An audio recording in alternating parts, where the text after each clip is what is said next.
कर ली थी। आइए एक बार फिर से एप्लीकेशंस की बात करें ब्रीफली। कौन कौन सी एप्लीकेशंस हम जनरली किया करते हैं। वेरी फर्स्ट वन इज बेटा ये cricket player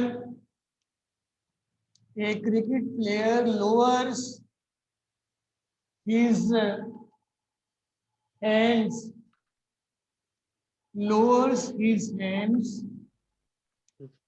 while taking a catch करते टाइम क्रिकेट प्लेयर्स अपना हैंड नीचे को कर लेते हैं। Ashmit wants to say something, बोलो बेटा Ashmit. Excuse me sir, sir can you tell sir आपने क्या क्या करवा दिया अभी? हाँ जी बेटा, अभी तक हमने क्या क्या किया? Good morning sir. Good morning sir. हाँ जी बेटे, very good morning sir. Ashmit की बात मैं सुन नहीं पाया बेटे, क्या कह रहा था वो Ashmit? Good morning sir. Sir अभी तक हमने क्या कर रहे हैं? कौन सी चीज बेटे? सर अभी तक हमने क्या क्या कर लिया है? अभी यहाँ तक कर लिया हुआ है, इससे आगे चलेगी, don't worry. Right, good morning समझा सर। दो। Very good morning to all once again. करें स्टार्ट अब बेटे? Yes sir. Yes sir. Okay बेटा, ओके ओके, आइए बेटे स्टार्ट करते हैं। Right right right. Second application बेटे हमारा है a person falling on cemented floor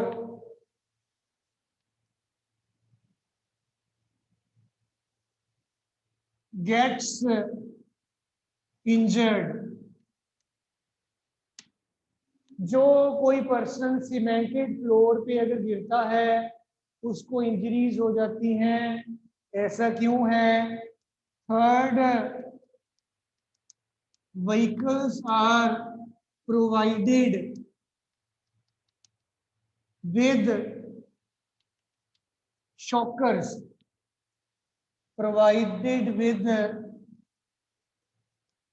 shockers, आपकी गाड़ियों में मोटरसाइकिल, स्कूटर, एक्टिवा, इनमें शॉकर लगे होते हैं, ऐसा क्यों है?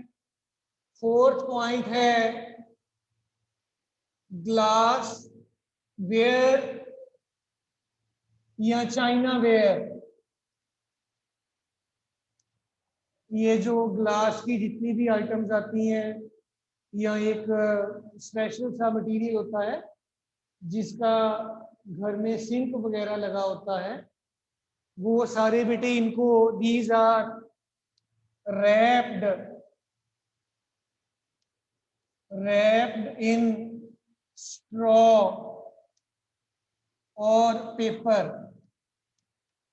आपने कभी देखा होगा कि अगर हम बेटा कहीं से हमारी जो क्रॉकरी आइटम्स लेके आते हैं उनको उन्होंने बड़े कार्डबोर्ड के पीस में अच्छे से पैक किया होता है।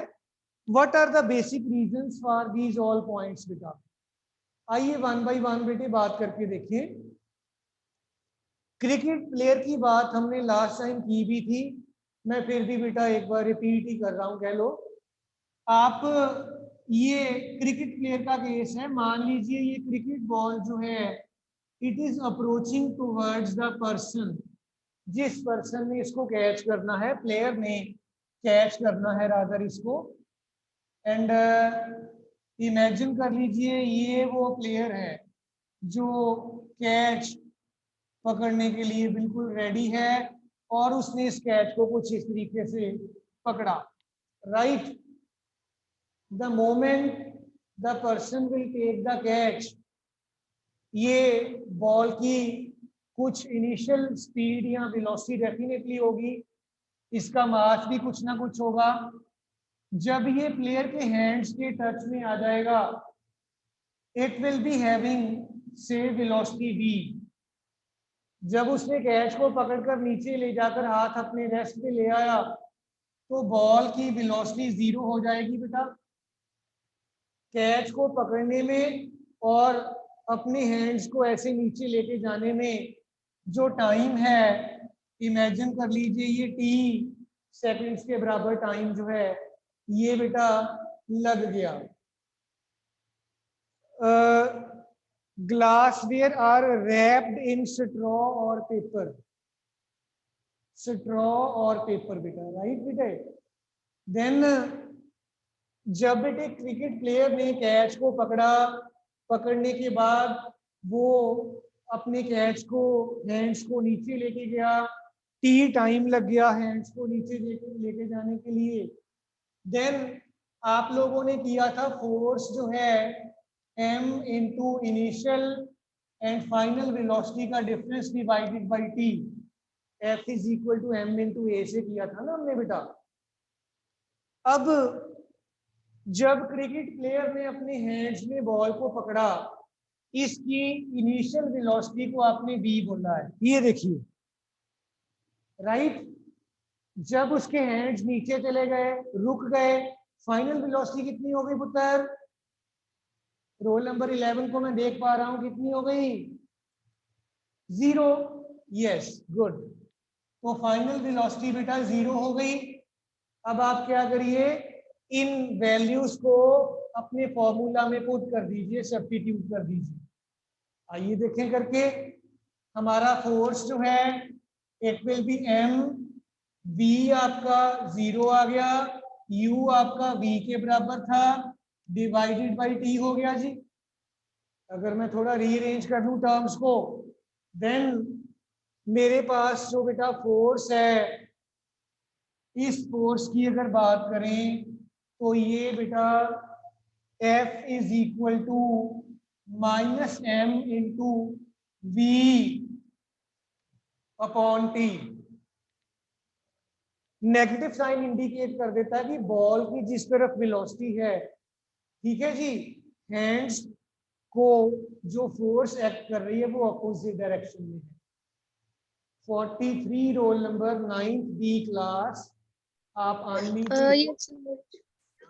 Sir I want to ask you that आपने इससे पहले क्या करवाया था? नहीं कुछ नहीं किया बेटे, अभी स्टार्ट ही किया है। ओके ठीक है, थैंक यू सर। ये बेटे हमारे पास फोर्स का मैग्नीट्यूड बन गया। अगर आप डायरेक्शन बताओगे तो आप वेक्टर डाल के नेगेटिव साइन के साथ इंडिकेट कर सकते हो बेटा। देन जब बेटे ये कंप्लीट हो जाता है हमारा, इसमें एक रिलेशनशिप में बेटे बात देखने वाली है, वो ये है कि आपका जो फोर्स है ये बेटे इनवर्सली टाइम t पे डिपेंडेंट है। मतलब अगर आप टाइम ऑफ कैच को इंक्रीज करोगे, ये बॉल आ रहा था आपके हाथ के साथ, प्लेयर के हाथ के साथ टच कर गया, प्लेयर अपने हैंड्स को लोअर कर रहा है और लोअर करते करते करते करते अगर वो ज्यादा टाइम लेगा तो उसके हैंड्स के ऊपर फोर्स कम एक्ट करेगी, और कम अगर एक्ट करेगी तो उस पर्सन को, उस प्लेयर को इंजरीज फेस नहीं करनी पड़ेगी बेटा। और अदरवाइज जो आप लोग ने शायद मैच देखते होंगे, जो बैट्समैन के बिल्कुल पास खड़े होते हैं प्लेयर्स, मुझे पोजीशन का नाम नहीं पता उसका, उनके पास कई बार बॉल इमीडिएटली आ जाता है, वो ऐसे ही पकड़ लेते हैं कैच। उस केस में क्या होता है कि टाइम ऑफ कैच 0 हो जाता है। टाइम ऑफ कैच बड़ा कम या 0 जब हो जाएगा तो फोर्स बढ़ जाएगा बहुत ज्यादा। अगर फोर्स बढ़ जाएगा तो वो जो प्लेयर्स बिल्कुल पास पास खड़े होते हैं उनके हैंड्स में इंजरीज हो जाया करती हैं बेटा। और हम उस केस में ये कह देते हैं कि जो पर्सन है बेटा उनके हैंड्स वो ज्यादा इंजर्ड रहते हैं, जस्ट बिकॉज उनके हैंड्स पर एक ज्यादा मैग्नीट्यूड की फोर्स एक्ट कर जाया करती है। So this was the case बेटा। रिपीट करूंगा मैं briefly. A person taking a catch lowers his hands in order to reduce the impact of the injuries, or in other words beta, while taking a catch the time of catch, if it is increased by lowering the hands, then the force exerted by the ball on the hands will be least and the person will not get injured, और अगर immediately catch कर लेंगे then the time of catch will become 0 and the hands of the person will get injured. और यही हमने mathematical explanation in सब में भी यही देनी है। मैथमेटिकल सेम रहेगा, बाकी मैं एक्सप्लेन कर देता हूं। सेकंड पॉइंट था हमारा, a person falling on the cemented floor gets more injuries. क्यों बेटे? जब पर्सन सीमेंटेड फ्लोर के ऊपर गिरेगा, the cemented floor it will not yield, वो पर्सन इमीडिएटली रेस्ट पे आ जाएगा। ये टाइम कितना हो जाएगा? बड़ा कम हो जाएगा, थोड़ा हो जाएगा, 0 हो जाएगा। और अगर ये कम हो गया या 0 हो गया बेटा, देन व्हाट विल हैपन, आप उस पर्सन के ऊपर जो फोर्स एक्ट करेगा that will become very very large. और अगर वो फोर्स बहुत ज्यादा लार्ज हो गया देन डेफिनेटली वो पर्सन जो है उसको काफी ज्यादा इंजरीज फेस करनी पड़ जाएंगी। और इन दिस वे बेटा we can say that the person falling on the cemented floor gets more injuries than a person falling on a heap of sand. Yes beta, less time and large will be the force and more will be the injuries faced by the person beta. So ये चीज को आप बेटा इस तरीके से समझ सकते हो बेटा। आइए बेटे आगे चलें। इसके बाद मेरे पास था बेटा नेक्स्ट एप्लीकेशन। अश्मित कुछ कहना चाहता है, आप अनम्यूटेड हो बेटा। अश्मित, अश्मित सर एक बार फोर्थ, एक मिनट बेटा। सर फोर्थ एप्लीकेशन में क्या लिखा सर आपने? कौन सी वाली? सर फोर्थ एप्लीकेशन में आपने क्या लिखा है? मैं सारी करवा रहा हूँ बेटे, 1 बाय 1। आप चिंता मत करिए बेटा, आप चिंता मत करिए।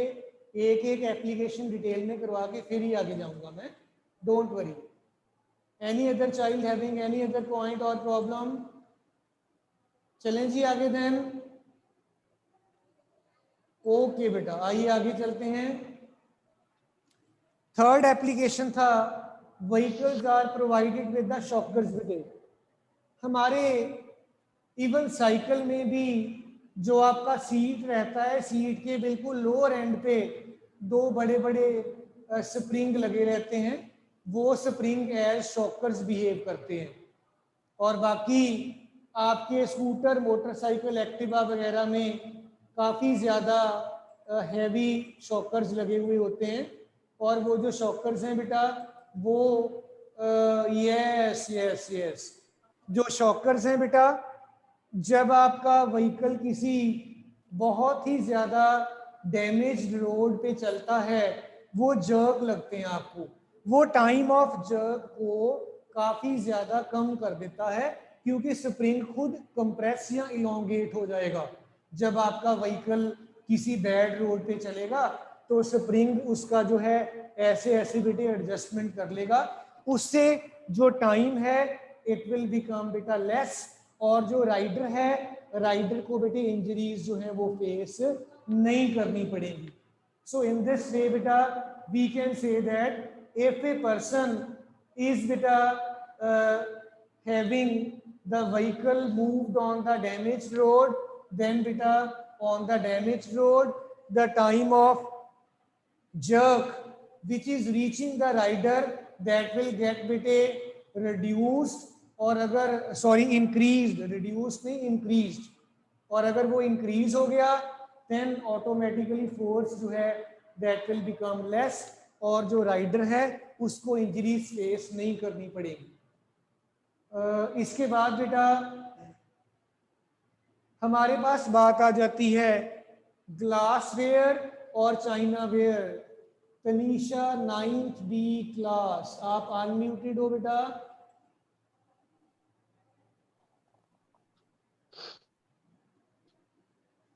बेटे तनीषा बोलो, तनीषा।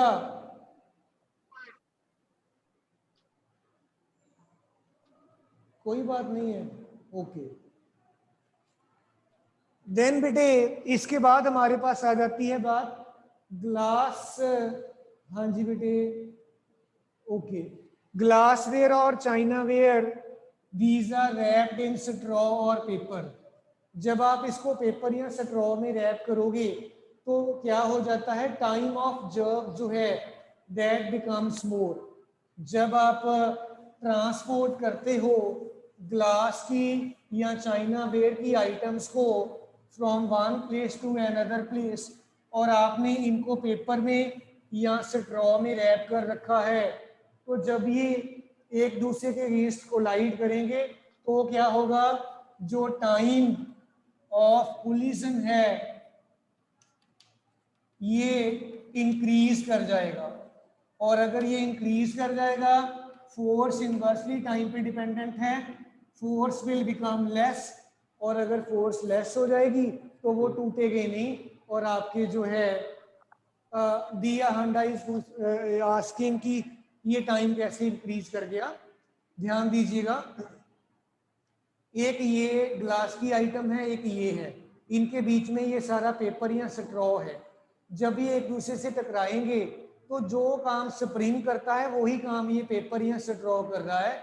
वो जर्क्स को इनको एक दूसरे के अगेंस्ट इमीडिएटली कोलाइड नहीं होने देता।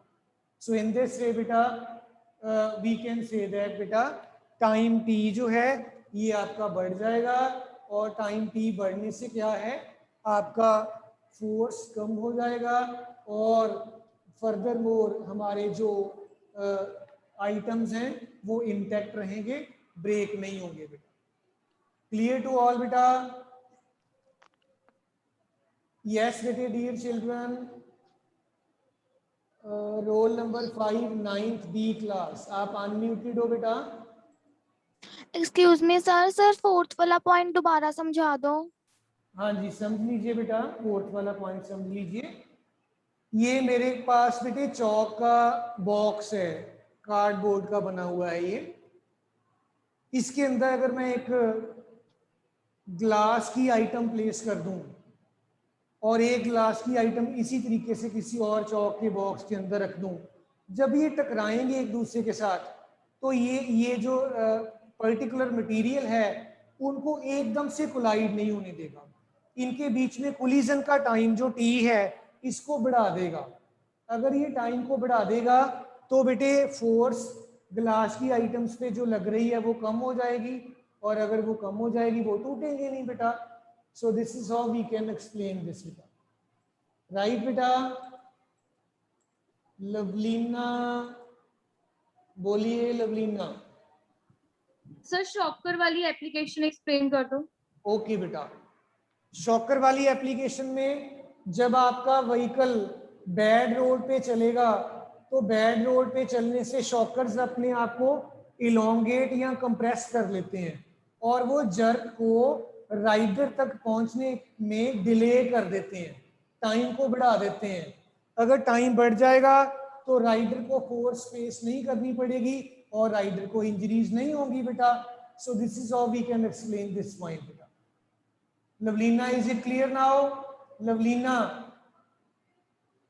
लवलीना नहीं दिख रही मुझे। लवलीना कहाँ चली गई है? ओके बेटा, ओके।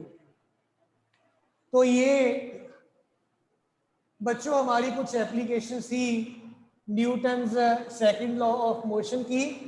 आइए अब बेटा थर्ड लॉ ऑफ मोशन जो है इसके बारे में बात करें। न्यूटन थर्ड लॉ क्या है, इसकी कौन कौन सी एप्लीकेशंस हैं और हम कैसे डिस्कस कर सकते हैं बेटा।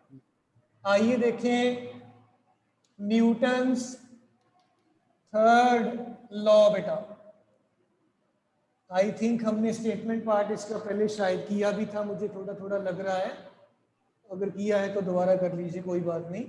Newton third law it states that to every action there is equal and opposite reaction the action and reaction, the action and reaction act on two different bodies,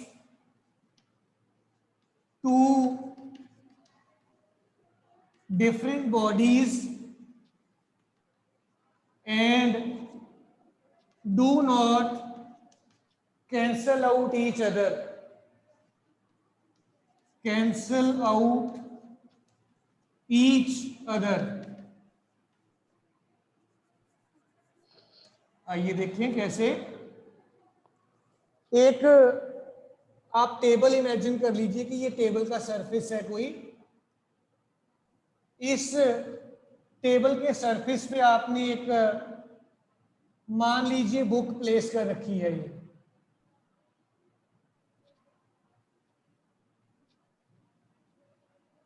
let me redraw.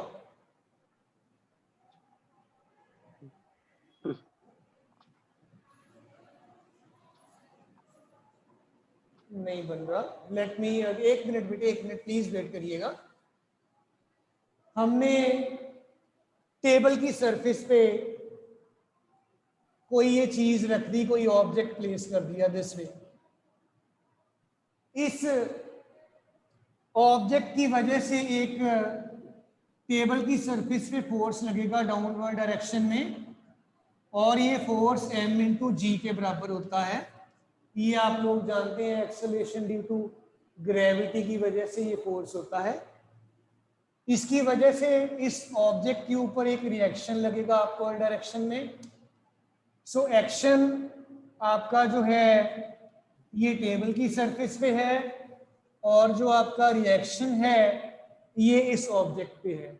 अब क्योंकि ये दोनों opposite direction में हैं, हमारे accordingly तो इनको cancel out कर जाना चाहिए, लेकिन क्योंकि एक टेबल की सरफेस पे एक्ट कर रहा है एक्शन, रिएक्शन इस ऑब्जेक्ट के ऊपर एक्ट कर रहा है, so that is why they don't cancel out each others effect बेटा। So this is how we can for the sake of explanation say Newton's third law. Tanisha, 9th B class, you are unmuted beta.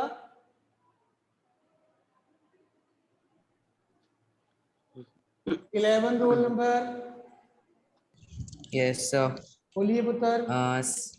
Sir, the reaction, why does the reaction happen in the opposite direction? दोबारा बोलेंगे आप बेटा? Sir, why does the reaction happen in the opposite direction? Okay okay okay okay, सुनिए ध्यान से। Reaction opposite direction में क्यों है, एक्शन की डायरेक्शन में क्यों नहीं है? मैं एक और एग्जांपल लेता हूं बेटे, जरा ध्यान से सुनिएगा। आप जिस रूम में बैठ के पढ़ रहे हो, आप उस रूम की एक दीवार को ऐसे पुश करिए, धक्का लगाइए। आप धक्का लगा रहे हैं, आप फोर्स लगा रहे हो, लेकिन दीवार तो मूव कर ही नहीं रही है। आपकी फोर्स कहाँ जा रही है? हमें नहीं पता लग रहा कहाँ जा रही है। आप वर्क भी कर रहे हो, हमें कैसे पता आप वर्क कर रहे हो? क्योंकि अगर आप ऐसे धक्का लगाते रहते हो थोड़ी देर, तो थोड़ी देर के बाद आप थक जाते हो, आपको स्वेटिंग हो जाता है, और इसका मतलब है कि आपने काम भी किया, आपने फोर्स भी लगाया, लेकिन दीवार तो मूव किया ही नहीं है। इसका बेटा डायरेक्ट मतलब यही है कि जो फोर्स आप लगा रहे थे दीवार पे, बिल्कुल उसके बराबर का फोर्स दीवार भी आपके ऊपर लगा रही थी, इसीलिए वो मूव नहीं की। अदरवाइज अगर आप फोर्स लगाते बहुत ज्यादा तो ऑब्जेक्ट मूव कर ही जाता है। जरा ध्यान दीजिएगा, ये मेरे पास एक डिब्बा है, चौक का बॉक्स है। हाँ जी बेटे, एक्सप्लेन कर रहा हूँ, इसको देखिए जरा। ये चौक का बॉक्स है मेरे पास, इसको देखो मैं आराम से मूव करवा रहा हूँ, ऊपर नीचे मूव कर लेता हूँ, कोई दिक्कत नहीं है, क्योंकि इसका मास कम है, इसका वेट कम है। अगर मैं क्या करूं बेटा, इस चौक के बॉक्स की जगह पर एक 100 किलोग्राम का कोई बहुत बड़ा सा बेटा स्टोन ले लूं, तो शायद मैं नहीं उठा पाऊंगा। इसका मतलब होगा कि मैं अगर कोशिश करूं उसको उठाने की, मैंने फोर्स भी अप्लाई किया, बट वो मूव नहीं किया, मैं उठा नहीं पाया। It is the direct meaning that कि उसके बराबर का फोर्स वो चीज मेरे ऊपर भी लगा रही है, इसीलिए मैं कोई काम नहीं कर पा रहा हूं। सो अगर हम बात करें यहाँ पे, ये ऑब्जेक्ट था, ऑब्जेक्ट के ऊपर डाउनवर्ड डायरेक्शन में आप कोई भी ऑब्जेक्ट ले लो, अर्थ हर एक ऑब्जेक्ट को अपने सेंटर की तरफ अट्रैक्ट करती है विद सम फोर्स, और वो फोर्स जो है that is called force of gravity, और ये फोर्स आपका डाउनवर्ड डायरेक्शन में रहेगा हमेशा।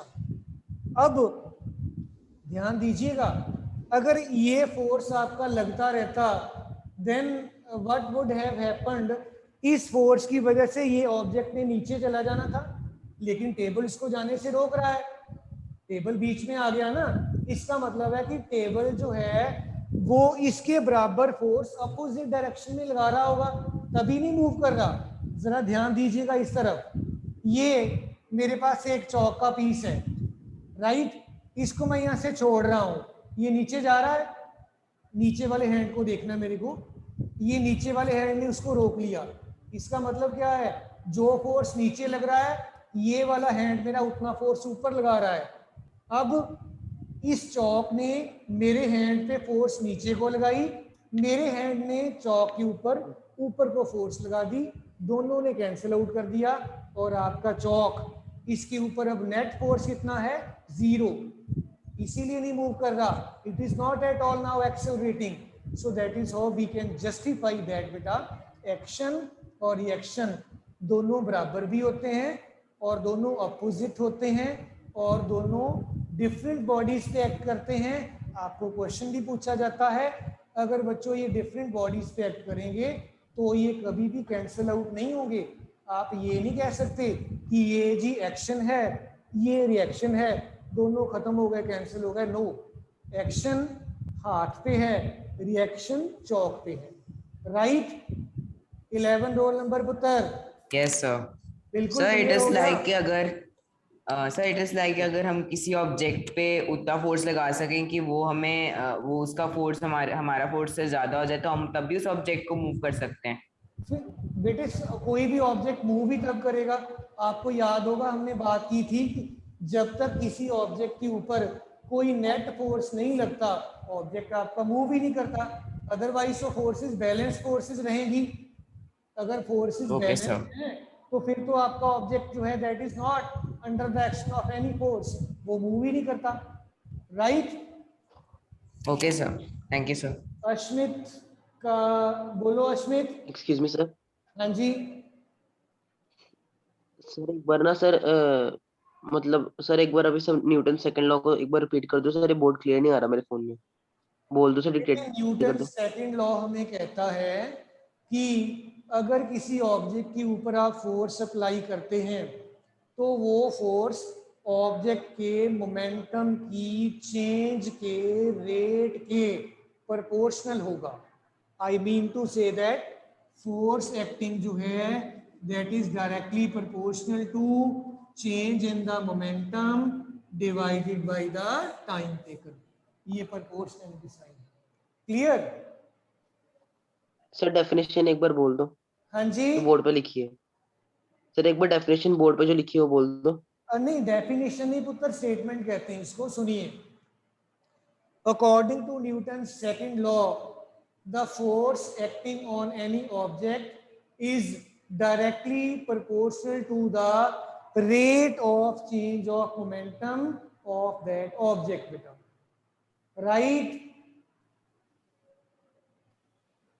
बेटे यस सर। अश्वित ठीक है, समझ आ गई बात बेटा?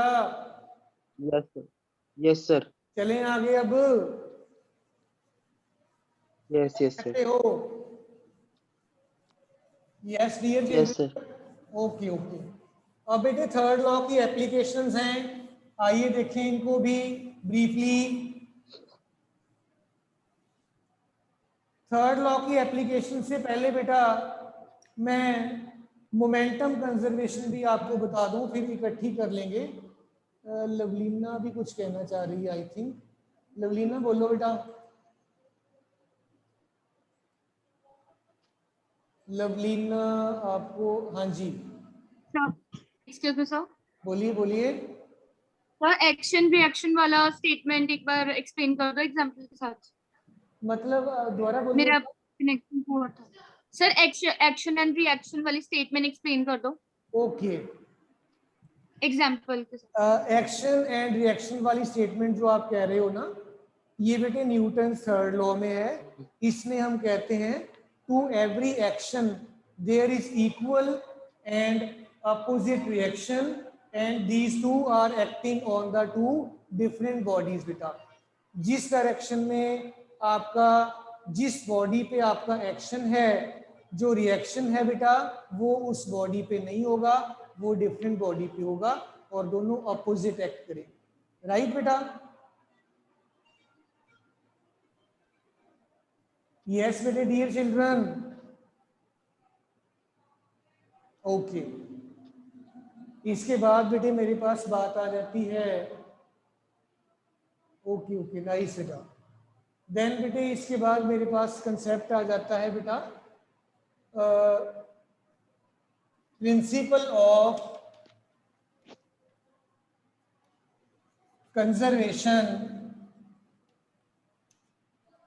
conservation of momentum. What do we mean by the term principle of conservation of momentum? बेटा मैं स्टेटमेंट पार्ट आपको पहले बता दूं फिर डिटेल में चलते हैं बेटा। Principle of conservation of momentum बेटा जो है, it states that the momentum of an isolated system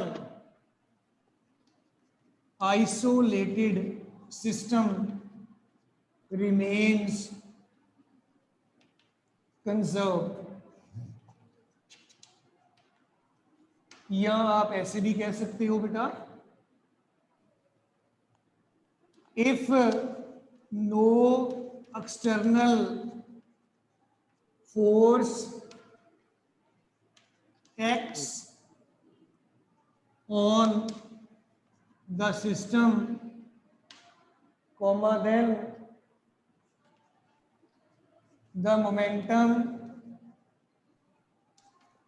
then the momentum of the system remains conserved। So dear children, in this way, इसी चीज को मैथमेटिकल फॉर्म में भी हम लिख सकते हैं कि अगर F external acting on the system 0 है, लीनियर मोमेंटम को आपने P बोला था, इट विल रिमेन बेटा कांस्टेंट। सो ये आपका बेटा principle of conservation of linear momentum है। कल डिटेल में आपको करवाऊंगा, मैं इसको डेरिवेशन करवाऊंगा।